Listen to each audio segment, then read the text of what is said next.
help in reducing carbon intensity of the economy and provides for large-scale green job opportunities.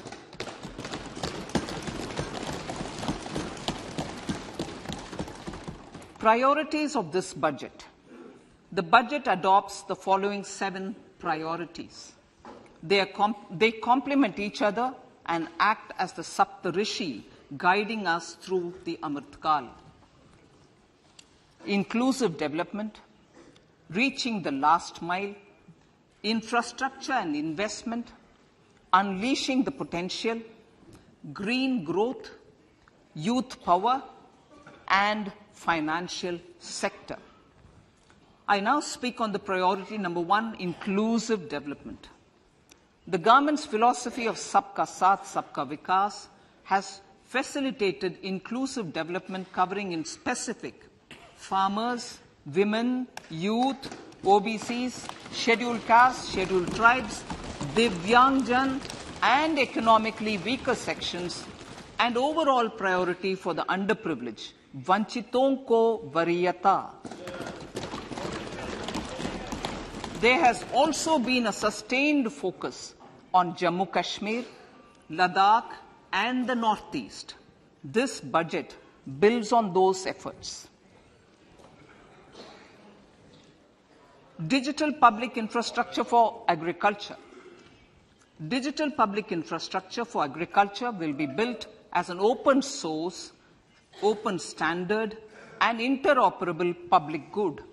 This will enable inclusive farmer-centric solutions through relevant information services for crop planning and health, improved access to farm inputs, credit and insurance, help for crop estimation, market intelligence, and support for growth of agri-tech industry and startups.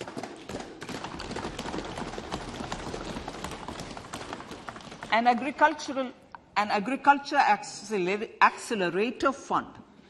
An agriculture accelerator fund will be set up to encourage agri-startups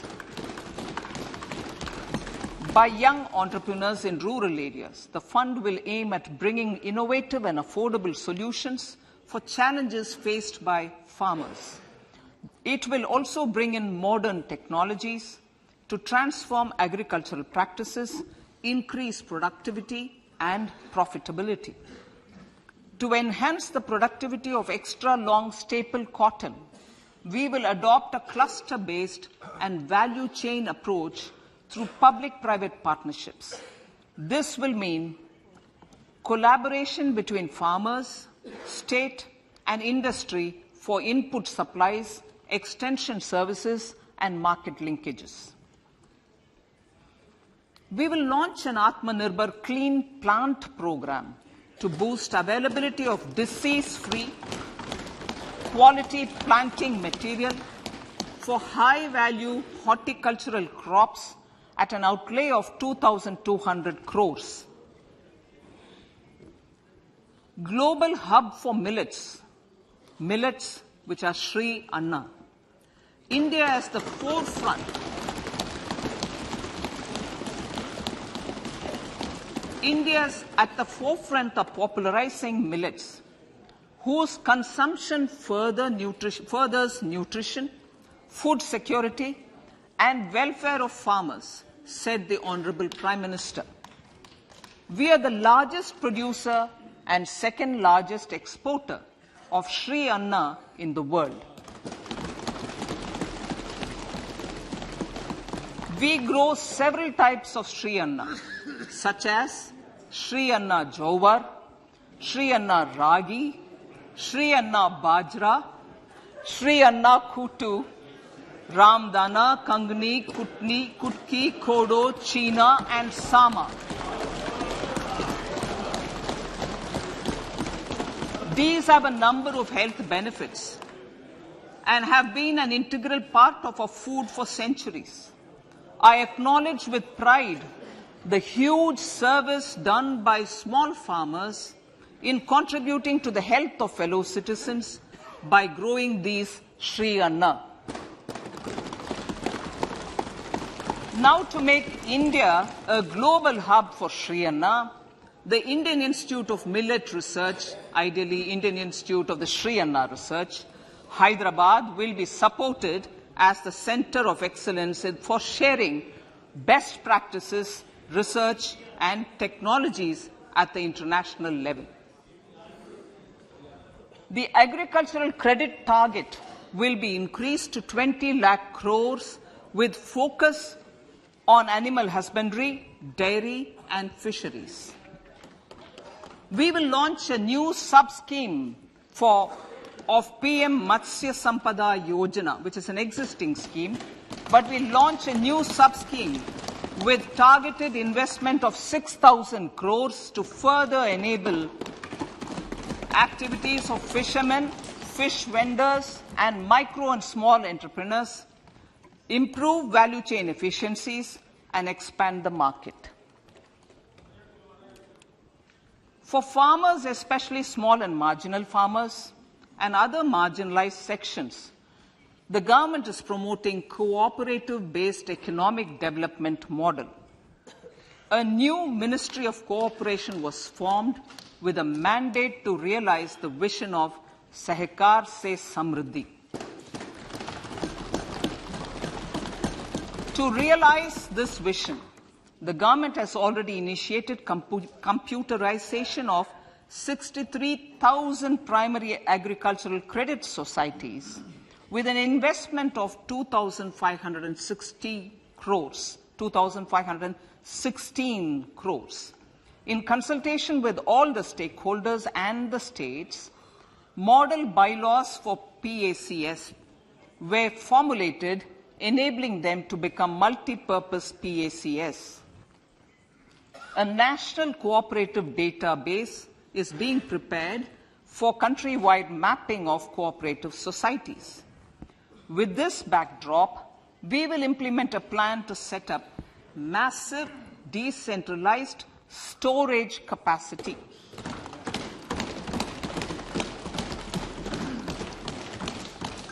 This will help farmers store their produce and realize remunerative prices through sale at appropriate times. The government will also facilitate setting up of a large number of multi-purpose cooperative societies, primary fisheries societies, and dairy cooperative societies in uncovered panchayat and villages in the next 5 years.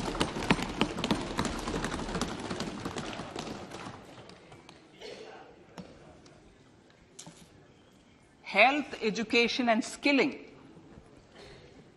157 new nursing colleges will be established in co-location with the existing 157 medical colleges established since 2014. A mission to eliminate sickle cell anemia by 2047 will be launched. It will entail awareness creation, universal screening of 7 crore people in the age group of 0 to 40 years in affected tribal areas and counseling through collaborative efforts of central ministries and state governments. Facilities in select ICMR labs, Indian Council for Medical Research Labs, will be made available for research by public and private medical college faculty and private sector R&D teams for encouraging collaborative research and innovation. A new program to promote research and innovation in pharmaceuticals will be taken up through centers of excellence. We shall also encourage industry to invest in research and development in specific priority areas. Dedicated multidisciplinary courses for medical devices will be supported in existing institutions to ensure availability of skilled manpower for futuristic medical technologies, high-end manufacturing, and research. Teachers' training. Teachers' training will be re-envisioned through innovative pedagogy, curriculum transaction, continuous professional development, dipstick surveys, and ICT implementation. The District Institute of Education and Training will be developed as vibrant institutes of excellence for this purpose.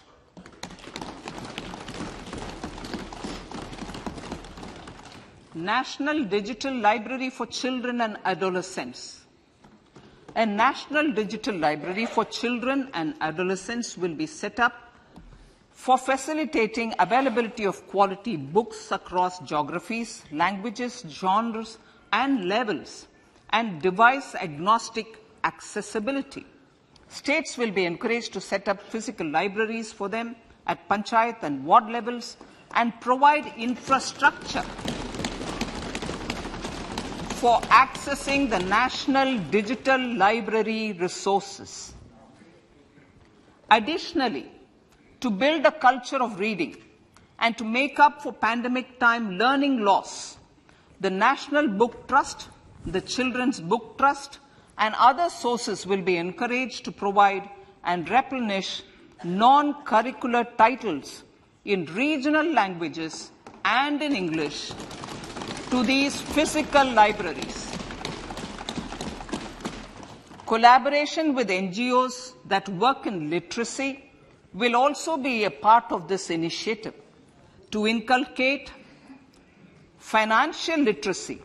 Financial sector regulators and organizations will be encouraged to provide age-appropriate reading material to these libraries. I move to priority 2, reaching the last mile. Prime Minister Vajpayee's government had formed the Ministry of Tribal Affairs and the Department of Development of Northeast Region to provide a sharper focus to the objective of reaching the last mile. Our government has formed the Ministries of Ayush, Fisheries, Animal Husbandry and Dairying, Skill Development, Jal Shakti and Cooperation. Building on the success of the Aspirational Districts program, the government has recently launched the Aspirational Blocks program, covering 500 blocks for saturation of essential government services across multiple domains such as health, nutrition, education, agriculture, water resources, financial inclusion, skill development, and basic infrastructure. Manya Speaker, Sir, Pradhan Mantri PVTG, which is Primitive Vulnerable Tribal Groups Development Mission, is being launched. To improve socio-economic conditions of the particularly vulnerable tribal groups, the PVTGs as we refer them to, Pradhan Mantri PVTG Development Mission will be launched.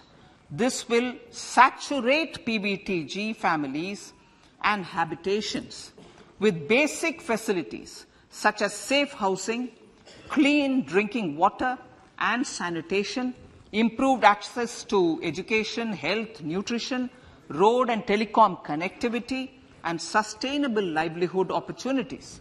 An amount of 15,000 crores will be made available to implement the mission in the next 3 years under the Development Action Plan for the Scheduled Tribes. Ekalavya Model Residential Schools. In the next 3 years, Center will recruit 38,800 teachers and support staff for the 740 Ekalavya Model Residential Schools, which is serving 3.5 lakh tribal students.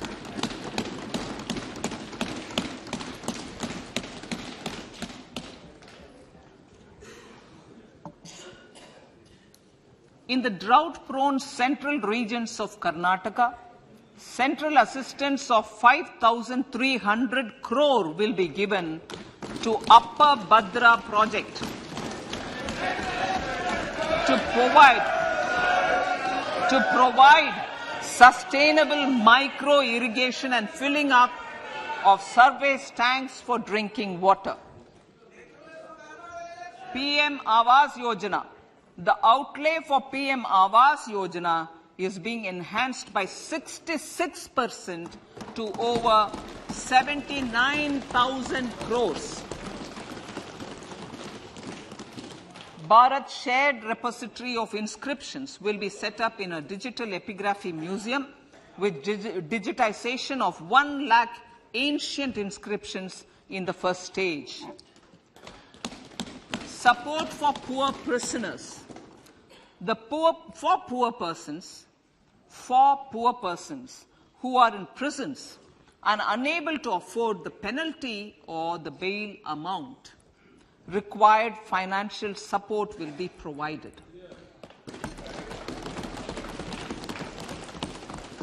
Priority number 3, infrastructure and investment. Investments in infrastructure and productive capacity have a large multiplier impact on growth and employment. After the subdued period of the pandemic, private investments are growing again. The budget takes the lead once again to ramp up the virtuous cycle of investment and job creation. Honourable Speaker, sir, the capital investment outlay is being increased steeply for the 3rd year in a row by 33% to 10 lakh crores, which would be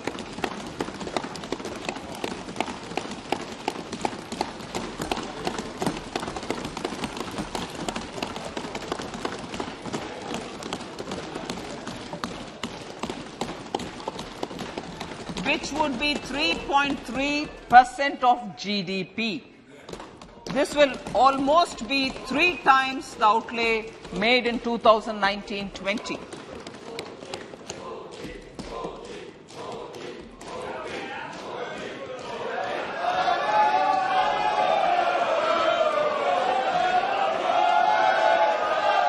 This substantial increase in recent years is central to the government's efforts to enhance growth potential and job creation, crowd in private investments, and provide a cushion against global headwinds.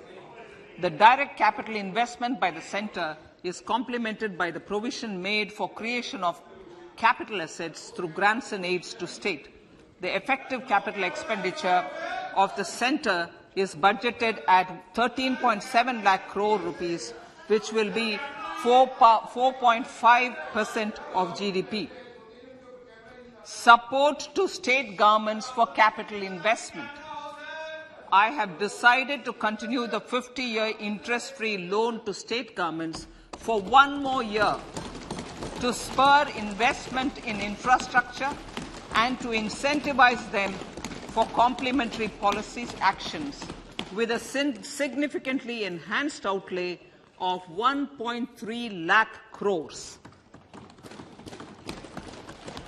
The newly established Infrastructure Finance Secretariat will assist all stakeholders for more private investment in infrastructure, including railways, roads, urban infrastructure and power, which are predominantly depend on public resources. The harmonized master list of infrastructure will be reviewed by an expert committee for recommending the classification and financing framework suitable for Amartkal. A capital outlay, I'm talking about railways now, sir, Honourable Speaker, railways. A capital outlay of 2.40 lakh crores has been provided for the railways.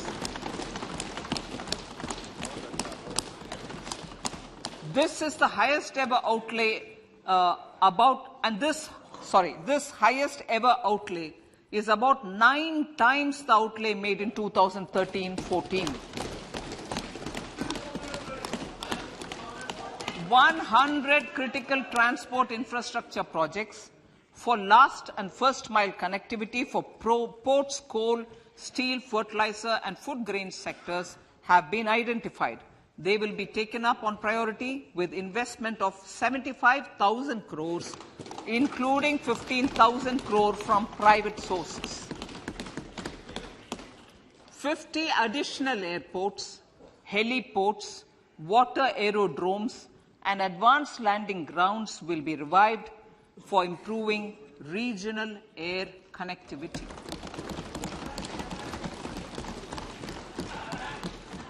Sustainable cities for tomorrow.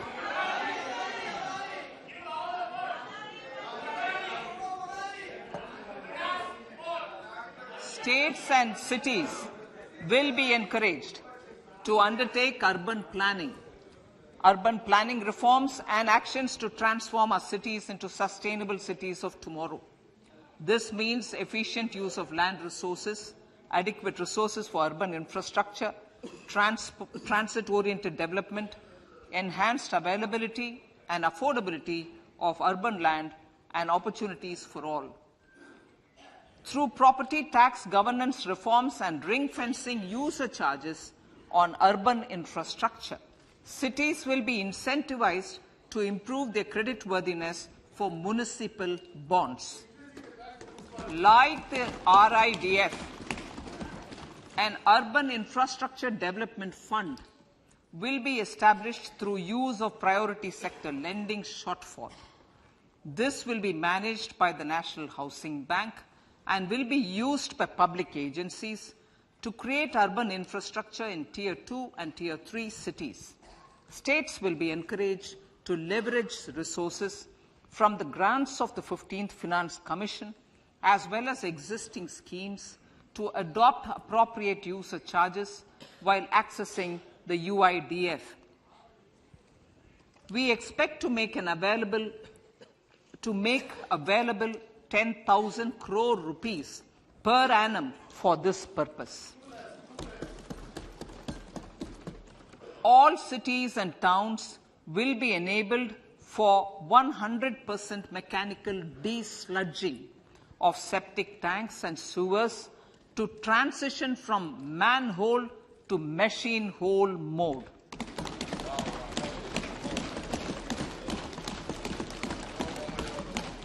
Enhanced focus will be provided for scientific management of dry and wet waste.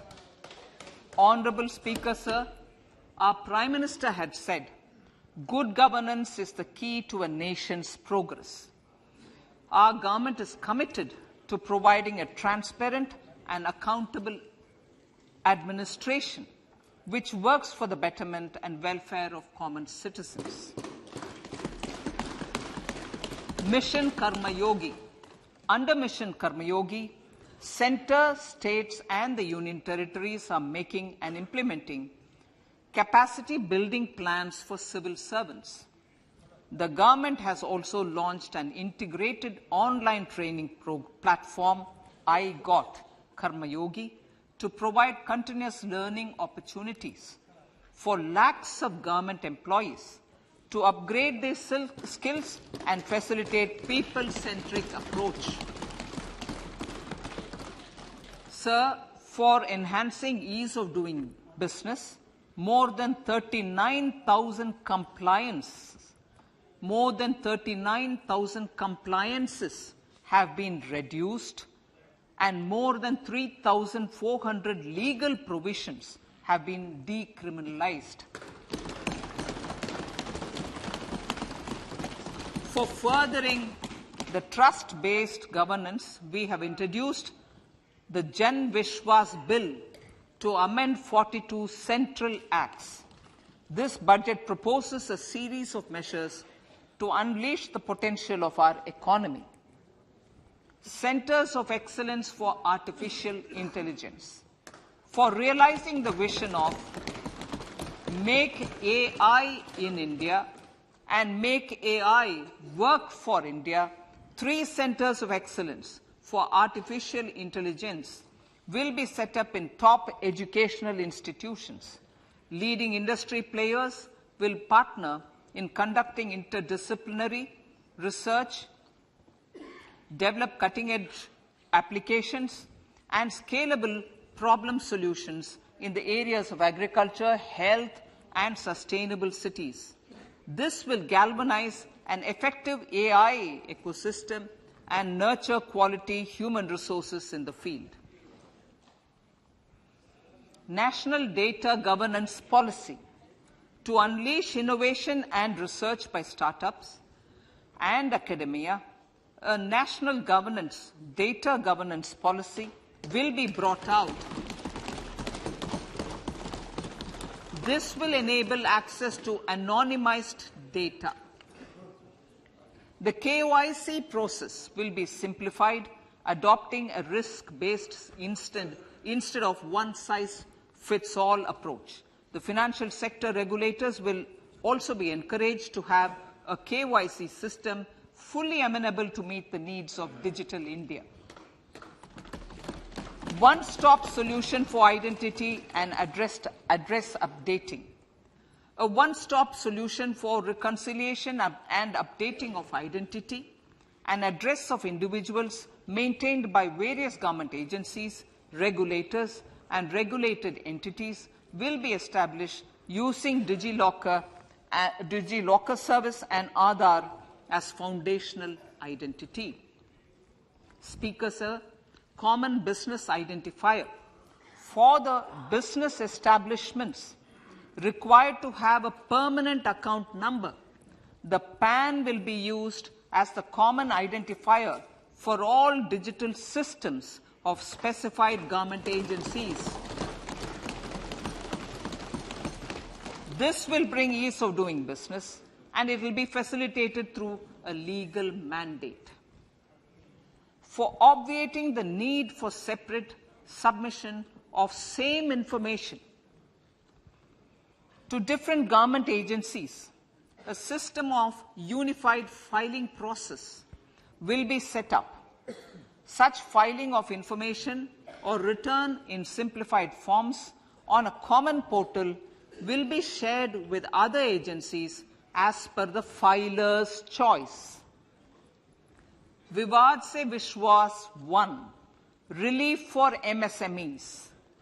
In cases of failure by MSMEs to execute contracts during the COVID period, 95% of the forfeited amount relating to the bid or performance security will be returned to them by government and government undertakings. This will provide relief to the MSMEs. Vivad se Vishwas 2. Settling contractual disputes. To settle contractual disputes of government and government undertakings, wherein arbitral award is under challenge in a court, a voluntary settlement scheme with standardized terms will be introduced.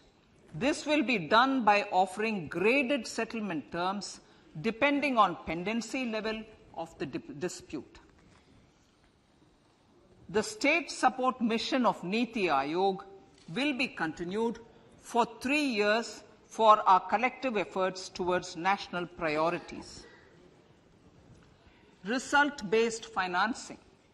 To better allocate scarce resources for competing development needs, the financing of select schemes will be changed on a pilot basis from input-based to result-based. E-courts. For efficient administration of justice, Phase 3 of the e-courts project will be launched with an outlay of 7,000 crores. Fintech services in India have been facilitated by our digital public infrastructure, including Aadhaar, PM Jan Dhan Yojana, Video, KYC, India Stack, and UPI. To enable more fintech innovative services, the scope of documents available in DigiLocker for individuals will be expanded. An entity DigiLocker will be set up for the use by MSMEs, large businesses, and also charitable trusts. This will be towards storing and sharing documents online securely whenever needed with various authorities, regulators, banks, and other business entities. 5G services. 100 labs for developing applications using 5G services will be set up in engineering institutions.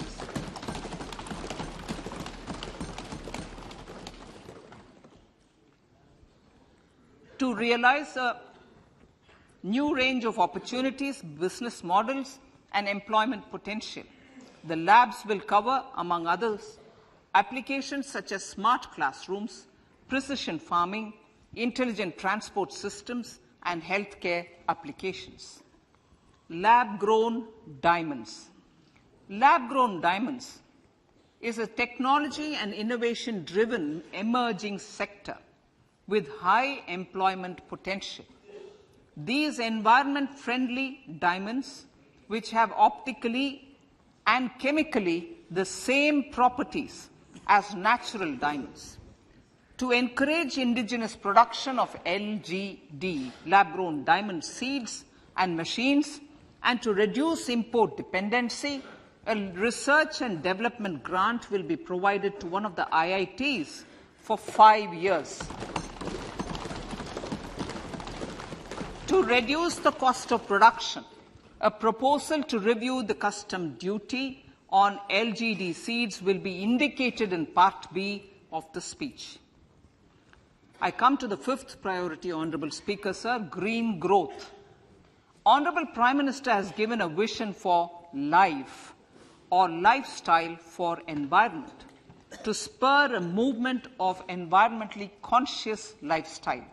India is moving forward firmly for the Panchamrit, the net zero carbon emission by 2070 to usher in green industrial and economic transition. This budget builds on our focus on green growth. The recently launched National Green Hydrogen Mission, with an outlay of 19,700 crores, will facilitate transition of the economy to low carbon intensity, reduce dependence on fossil fuel imports, and make the country assume technology and market leadership in this sunrise sector. Our target is to reach an annual production of 5 MMT by 2030. Energy transition. This budget provides for 35,000 crores for priority capital investment towards energy transition and net zero objectives and energy security by Ministry of Petroleum and Natural Gas. To steer the economy on sustainable development path, battery energy storage systems with capacity of 4,000 MWh will be supported with viability gap funding. A detailed framework for pumped storage projects will also be formulated. Renewable energy evacuation. The interstate transmission system for evacuation and grid integration of 13 gigawatt renewable energy from Ladakh will be constructed with investment of 20,700 crores, including central support of 8,300 crores. Green Credit Program. For encouraging behavioral change, a green credit program will be notified under the Environment Protection Act. This will incentivize environmentally sustainable and responsive actions by companies, individuals, and local bodies, and help mobilize additional resources for such activities. PM Program for Restoration, Awareness, Nourishment, and Amelioration of Mother Earth, PM Pranam, will be launched to incentivize states and union territories to promote alternative fertilizers and balanced use of chemical fertilizers. Gobardhan scheme, 500 new waste to wealth plants under Gobardhan, galvanizing organic bio-agro resources done. Gobardhan scheme will be established for promoting circular economy. These will include 200 compressed biogas plants, including 75 plants in urban areas, and 300 community or cluster-based plants at a total investment of 10,000 crores. I will refer to this in Part B also. In due course, a 5% CBG mandate will be introduced for all organizations marketing natural and biogas. For collection of biomass and distribution of biomanure, appropriate fiscal support will also be provided. Bharatiya Prakritik Kheti Bio-Input Resource Centers. Over the next 3 years, we will facilitate 1 crore farmers to adopt natural farming. For this, Honorable Speaker, 10,000 bio-input resource centers will be set up, creating a national level distributed micro-fertilizer and pesticide manufacturing network. Mishti.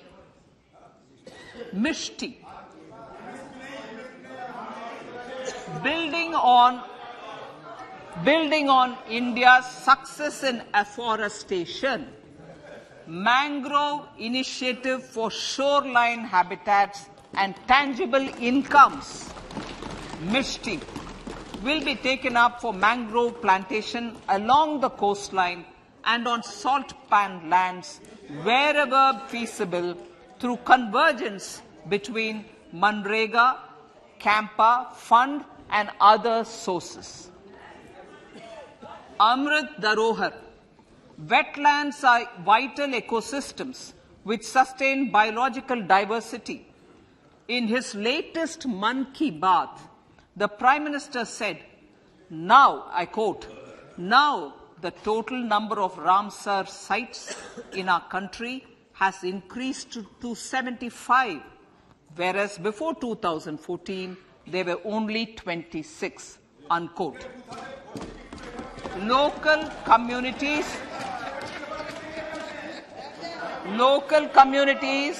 have always been at the forefront of conservation efforts. The government will promote their unique conservation values through Amrit Dharohar, a scheme that will be implemented over the next 3 years to encourage optimal use of wetlands and enhance biodiversity, carbon stock, ecotourism opportunities, and income generation for local communities. Coastal shipping. Coastal shipping will be promoted as the energy efficient and lower cost mode of transport, both for passengers and freight, through PPP mode with viability gap funding. Vehicle replacement. Vehicle replacement is an important continuing policy, replacing the old political,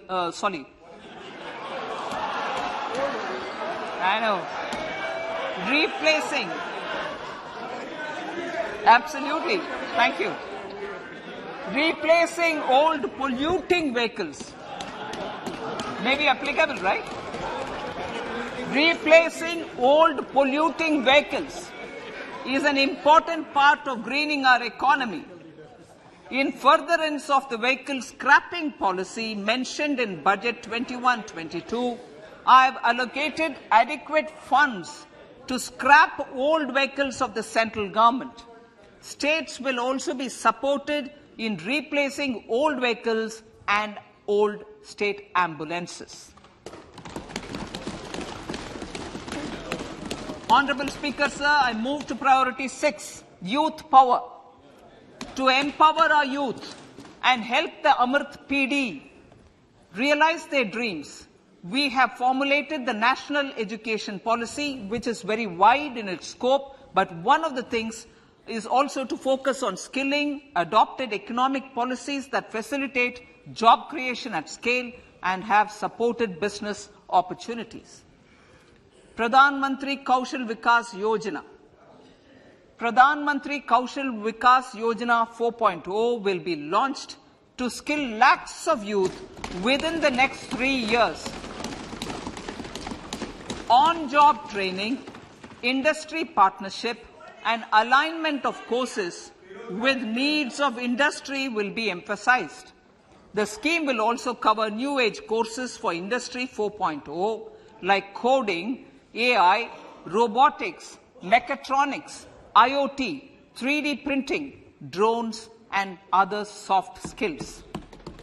To skill youth for international opportunities, 30 Skill India International Centers will be set up across different states. The digital ecosystem for skilling will be further expanded with the launch of a unified Skill India digital platform for enabling demand-based formal skilling, linking with employers including MSMEs, and facilitating access to entrepreneurship schemes. To provide stipend support to 47 lakh youths in 3 years, direct benefit transfer under a pan-India national apprenticeship promotion scheme will be rolled out. Tourism. Honorable Speaker, sir, with an integrated and innovative approach, at least 50 destinations will be selected through challenge mode. In addition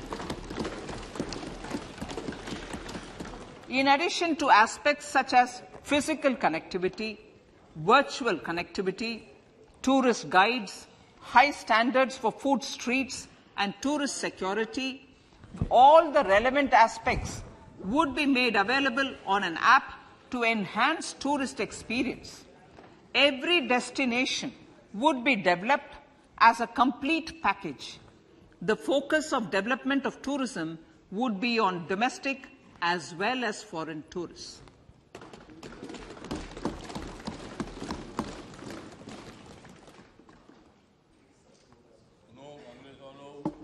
Sector-specific skilling and entrepreneurship development will be dovetailed to achieve the objectives of Dekho Apna Desh initiative. This was launched as an appeal by the Honorable Prime Minister to the middle class to prefer domestic tourism over international tourism.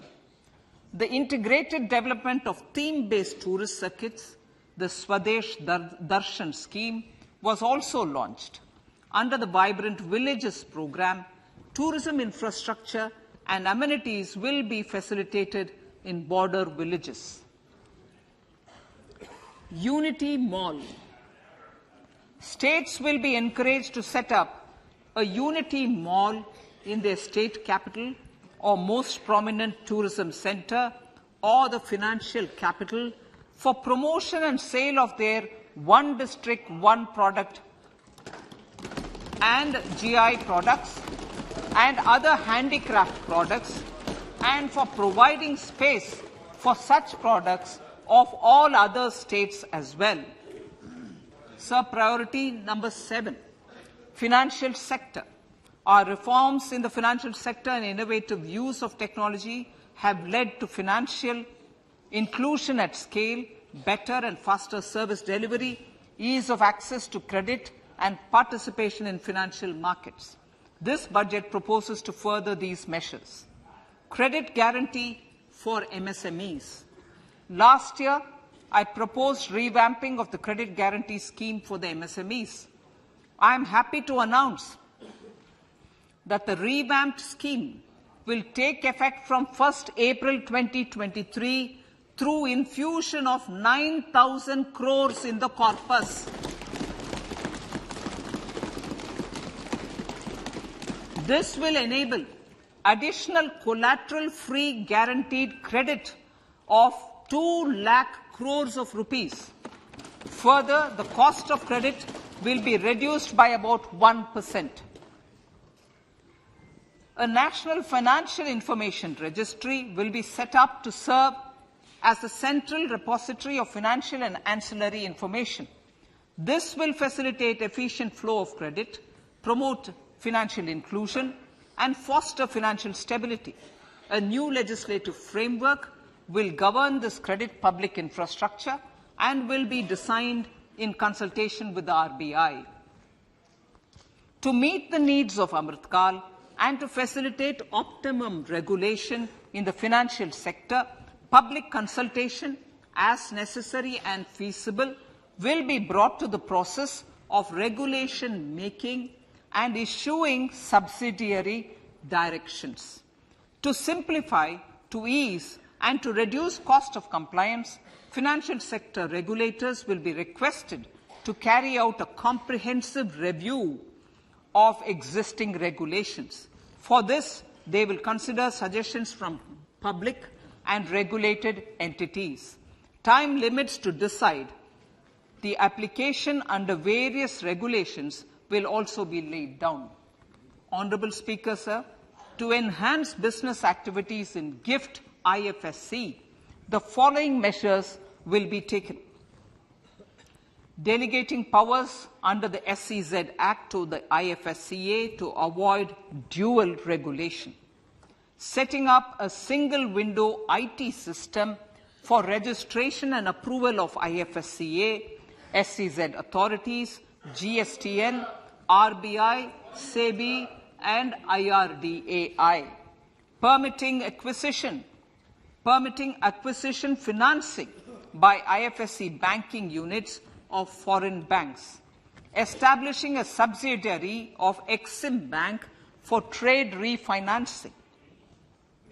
Amending IFSCA Act for statutory provisions for arbitration, ancillary services, and avoiding dual regulation under the SEZ Act, and recognizing offshore derivative instruments as valid contracts. Honourable Speaker, sir, data embassy. For countries looking for digital continuity solutions, we will facilitate setting up of their data embassies in GIFT IFSC.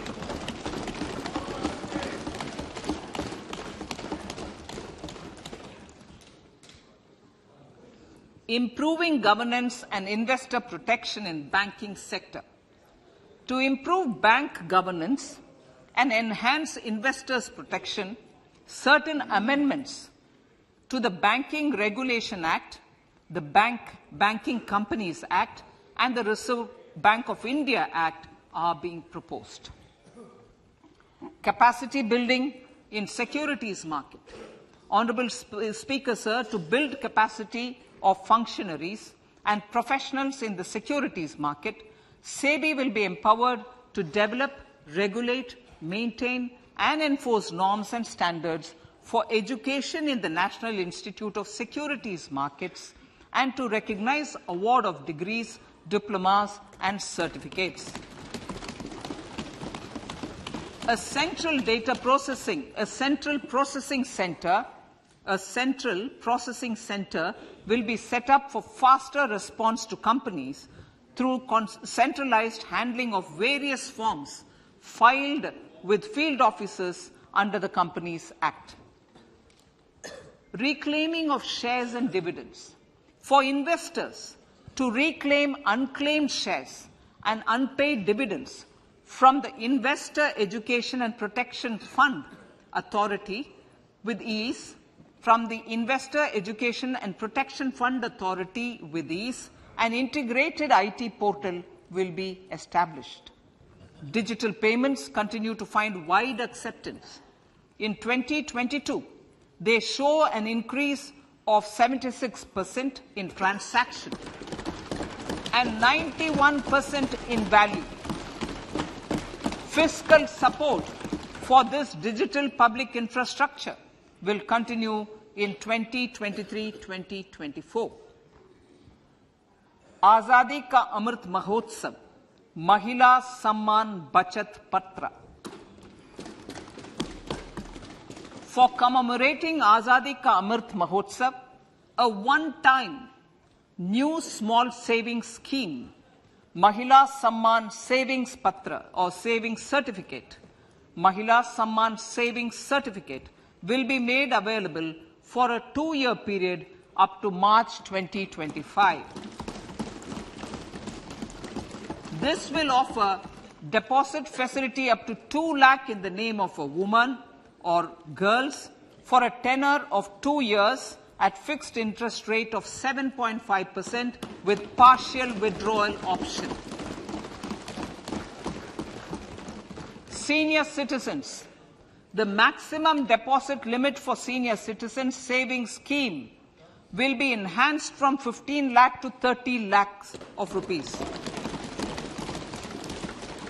The maximum deposit limit for monthly income account scheme will be enhanced from 4.5 lakh to 9 lakh for single account and from 9 lakh to 15 lakh for joint account. Honorable Speaker, sir, fiscal management. 50 years interest-free loan to states. The entire 50-year loan to states has to be spent on capital expenditure within 2023-24. Most of this will be at the discretion of the states, but a part will be conditional on states increasing their actual capital expenditure. Parts of the outlay will also be linked to or allocated for the following purposes: scrapping old government vehicles, urban planning reforms and actions, financing reforms in urban local bodies to make them credit-worthy for municipal bonds, housing for police personnel above or as part of the police station, constructing unity malls, children and adolescent libraries and digital infrastructure, and state share of capital expenditure of central schemes. Honorable Speaker, sir, fiscal deficit of states. States will be allowed a fiscal deficit of 3.5% of GSDP, of which 0.5% will be tied to power sector reforms. Revised estimates 2022 to 2023. The revised estimate, Honorable Speaker, sir, of the total receipts other than borrowing is 24.3 lakh crores, of which the net tax receipts are 20.9 lakh crores. The revised estimate of the total expenditure is 41.9 lakh crores of rupees, of which the capital expenditure is about 7.3 lakh crores. The revised estimate of the fiscal deficit is 6.4% of GDP, adhering to the budget estimate. So, budget estimates of 2023-24. Coming to 2023-24, the total receipts other than borrowings and the total expenditure are estimated at 27.2 lakh crores and 45 lakh crores respectively. The net tax receipts are estimated at 23.3 lakh crores. The fiscal deficit is estimated to be 5.9% of the GDP. In my budget speech for 21-22, I had announced that we plan to continue the path of fiscal consolidation, reaching a fiscal deficit of below 4.5% by 2025-26, with a fairly steady decline over the period. We have adhered to this path, and I reiterate my intention to bring the fiscal deficit below 4.5% of GDP by 2025-26. To finance the fiscal deficit in 2023-24, the net market borrowings from dated securities are estimated at 11.8 lakh crores. The balance financing is expected to come from small savings and other sources. The gross market borrowings are estimated at 15.43 lakh crores of rupees. Honourable Speaker, sir, I now move to Part B.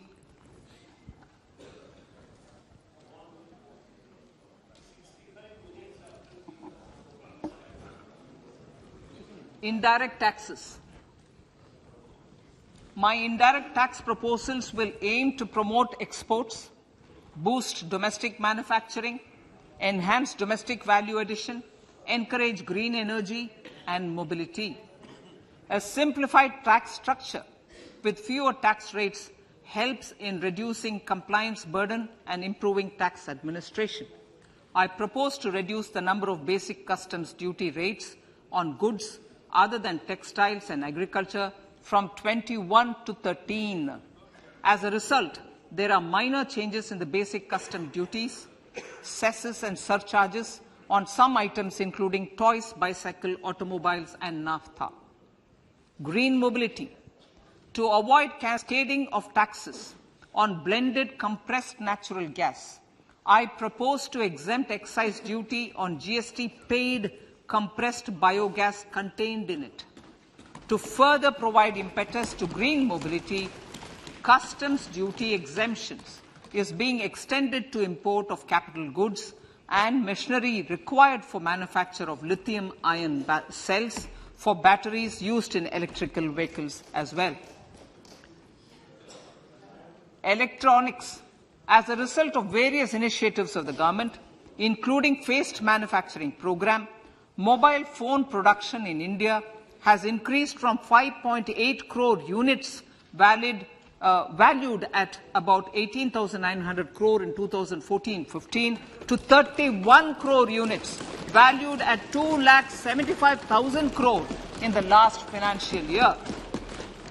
To further deepen domestic value addition in manufacturing of mobile phones, I propose to provide relief to customs duty.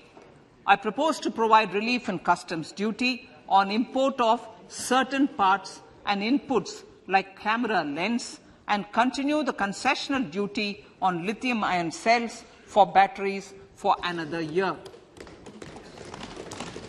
Similarly, to promote value addition in manufacture of televisions, I propose to reduce the basic customs duty on parts of open cells of TV panels to 2.5%. Electrical. To rectify inversion of duty structure and encourage manufacturing of electric kitchen chimneys, the basic custom duty on electric kitchen chimney is being increased from 7.5% to 15%, and that on heat coils for these is proposed to be reduced from 20% to 15%. Chemicals and petrochemicals. Denatured ethyl alcohol is used in chemical industry. I propose to exempt basic customs duty on it. This will also support the ethanol blending program and facilitate an endeavour for energy transition. Basic customs duty is also being reduced on acid-grade fluorospar from 5% to 2.5% to make the domestic fluorochemicals industry competitive. Further, the basic customs duty on crude glycerine for use in manufacture of epichlorohydrin is proposed to be reduced from 7.5% to 2.5%.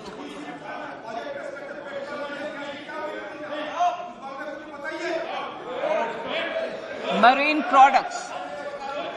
In the last financial year, marine products recorded the highest export growth, benefiting farmers in the coastal states of the country. To further enhance the export competitiveness of marine products, particularly shrimps, duty is being reduced on key inputs for domestic manufacture of shrimp feed.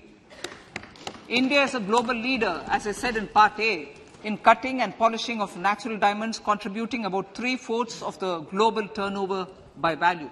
With the depletion of deposits of natural diamonds, the industry is moving towards lab-grown diamonds, and it holds huge promise. To seize this opportunity, I propose to reduce the basic customs duty on seeds used in their manufacture.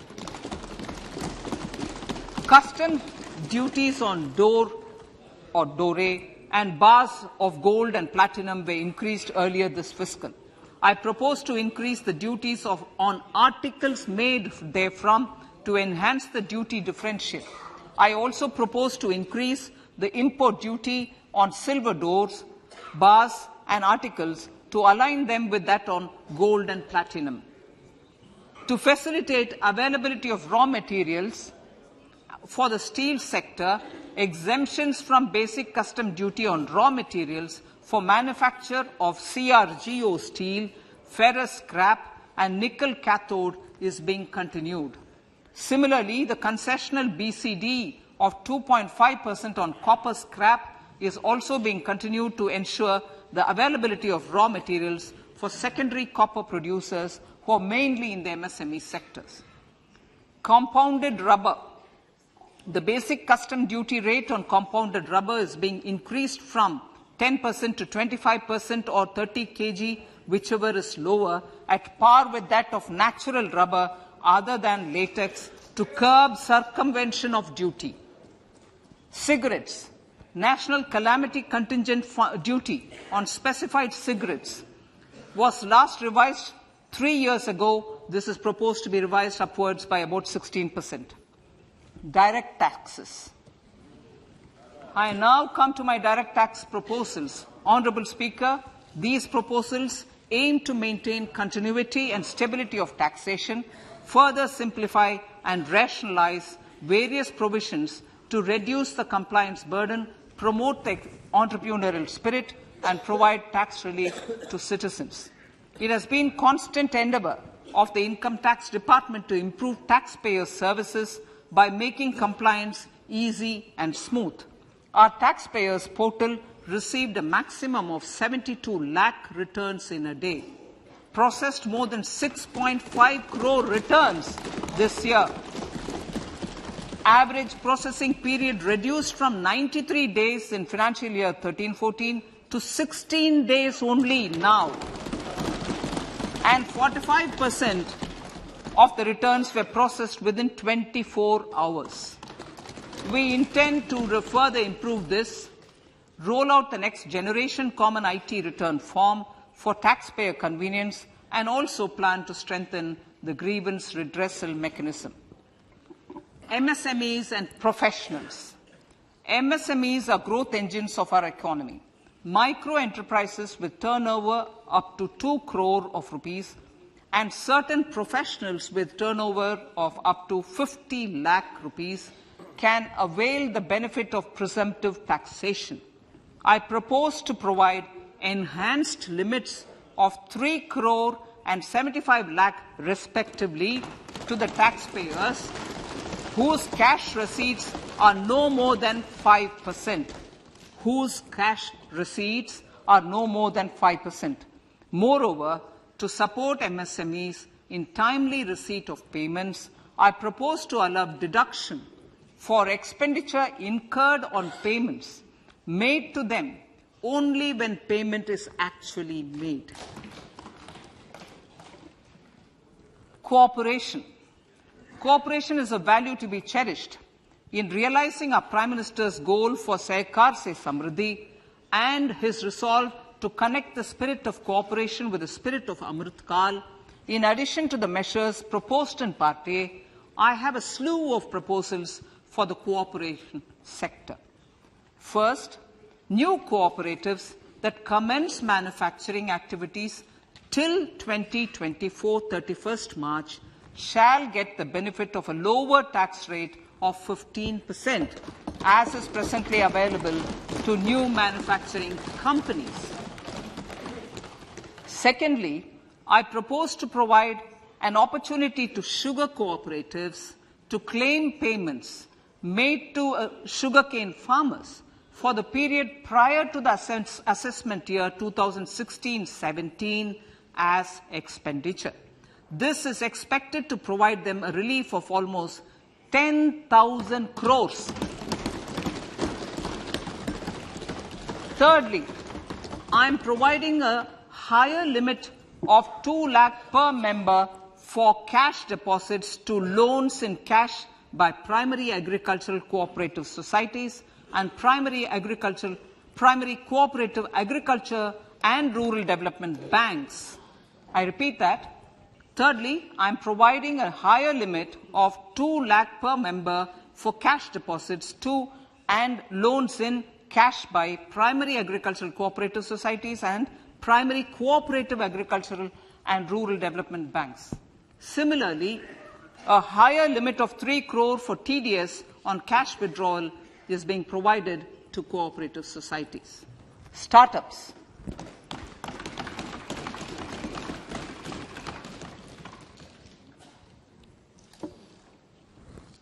Entrepreneurship is vital for a country's economic development. We have taken a number of measures for startups and they have borne results. India is now the third largest ecosystem for startups globally and ranks second in innovation quality among middle-income countries. I propose to extend the date of incorporation for income tax benefits to startups from 31/3/2023 to 31/3/2024. I further propose to provide the benefit of carry forward of losses on change of shareholding of startups from 7 years of incorporation to 10 years.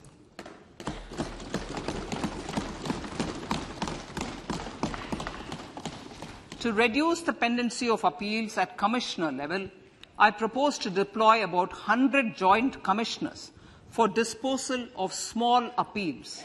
We shall also be more selective in taking up cases for scrutiny of returns already received this year. Better targeting of tax concessions.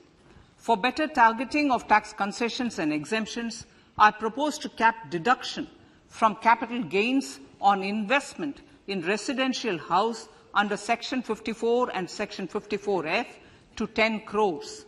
Another proposal with similar intent is to limit income tax exemption from proceeds of insurance policies with very high value. Rationalization. Honourable Speaker, sir, there are a number of proposals relating to rationalization and simplification. Income of authorities, boards and commissions set up by statutes of union or state for the purpose of housing, development of cities, towns and villages, and regulating and developing an activity or matter is proposed to be exempted from income tax. Other major measures in this direction are removing the minimum threshold of 10,000 for TDS and clarifying taxability relating to online gaming, not treating conversion of gold into electronic gold receipts and vice versa as capital gains, reducing the TDS rate from 30% to 20% on taxable portion of EPF withdrawals in non-PAN cases, and taxation on income for market-linked debentures. Other major proposals in the Finance Bill relate to the following: extension of period of tax benefits to funds relocating to IFSC, GIFT City till 31/3/2025, decriminalization under Section 276A of the Income Tax Act, allowing carry forward of losses on strategic disinvestment, including that of IDBI Bank, and providing EEE status to Agniveer Fund. Personal income tax.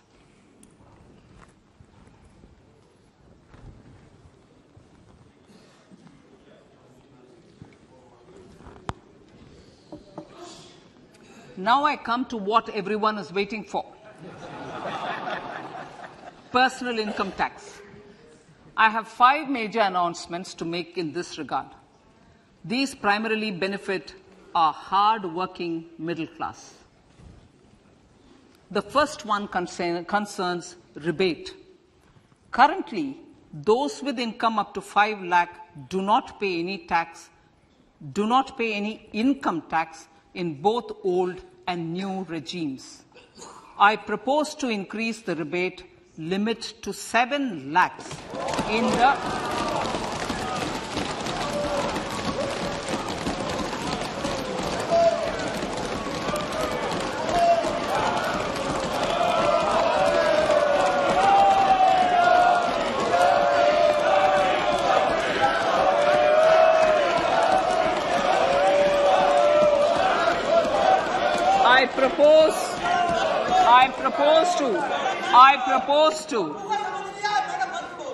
propose to increase the rebate limit to 7 lakh in the new tax regime. Thus, persons in the new tax regime with income up to 7 lakhs will not have to pay any tax at all. The second proposal relates to middle-class individuals. I had introduced in the year 2020 the new personal income tax regime with 6 income slabs starting from 2.5 lakh. I propose to change the tax structure in this regime by reducing the number of slabs to 5 and increasing the tax exemption limit to 3 lakhs. The new tax rates are 0 to 3 lakh, nil. 3 to 6 lakhs, 5%. 6 to 9 lakhs, 10%. 9 to 12 lakh, 15%. 12 to 15 lakhs, 20%. And above 15 lakhs, 30%. This will provide major relief to all taxpayers in the new regime. An individual with an annual income of 9 lakhs will be required to pay only 45,000 rupees. This is only 5% of his or her income. It is a reduction of 25% on what he or she is required to pay now. That is 60,000. So in the place of 60,000, it is now only 45,000.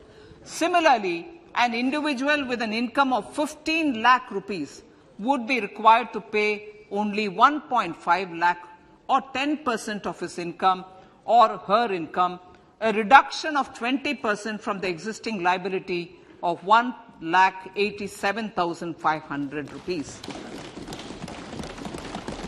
My third proposal is for the salaried class and the pensioners, including family pensioners, for whom I propose to extend the benefit of standard deduction to the new tax regime. Each salaried person with an income of 15.5 lakh rupees or more will thus stand to benefit by 52,500 rupees. My fourth announcement in personal income tax is regarding the highest tax rate, which in our country is 42.74%. This is among the highest in the world. I propose to reduce the highest surcharge. Rate from 37% to 25% in the new tax regime.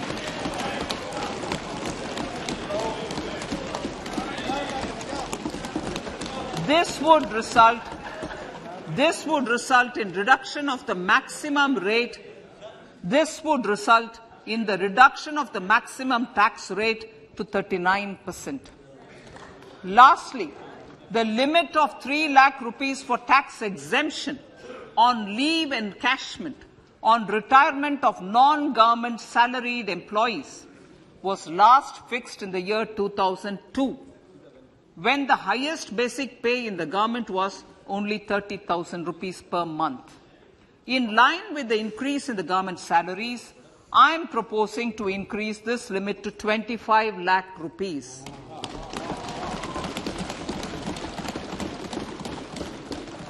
We are also making the new income tax regime as the default tax regime. However, citizens will continue to have the option to avail the benefit of the old tax regime. Apart from these, I am also making some other changes as given in the annexure. As a result of these proposals, revenue of about 38,000 crore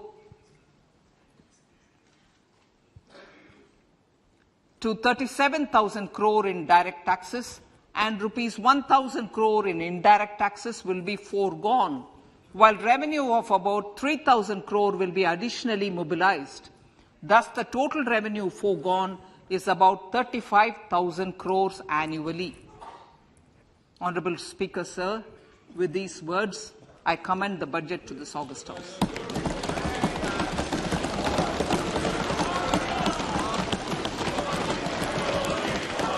One hour, 25 minutes.